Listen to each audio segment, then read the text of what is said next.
Hello বন্ধুরা, শুভ জামাই ষষ্ঠী। আজ জামাই ষষ্ঠী বলে কথা, কোনো স্পেশাল রেসিপি না হলে হয়, তাই আজ তোমাদের জন্য সন্ধ্যে স্ন্যাক্সে নিয়ে এসেছি বাসন্তী পোলাও চিকেন কষার রেসিপি। আমরা ভিজিয়ে রাখা চালটা নিয়ে নেবার পর তার মধ্যে কড়াই বসিয়ে 1 চামচ ঘি 1 চামচ হলুদ গুঁড়ো দিয়ে সেটাকে মিক্স করে চালের ওপর দিয়ে দিতে হবে।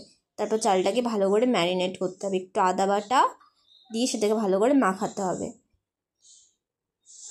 এই তো মাখানো হয়ে গেল। এর মধ্যে আমরা দিব একটু গরম মশলা, একটু লঙ্কা গুঁড়ো, সেটাকে আবার ভালো করে ম্যারিনেট করে নিতে হবে।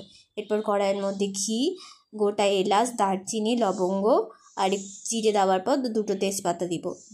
তেজপাতা দেওয়ার পর ম্যারিনেট করা গোবিন্দভোগ চাল এর মধ্যে দিয়ে ভালো করে ভাজবো। ভাজা হয়ে গেলে যতটা চাল নিয়েছি তার ডবল জল দিয়ে 15 মিনিট ঢেকে রাখতে হবে। এরপর আমাদের ঝুরঝুরে বাসন্তী পোলাও রেডি। এর মধ্যে আমরা সামান্য কেওড়া জল, গোলাপ জল আর ড্রাই ফ্রুটস দিয়ে সেটাকে আমরা সার্ভ করছি।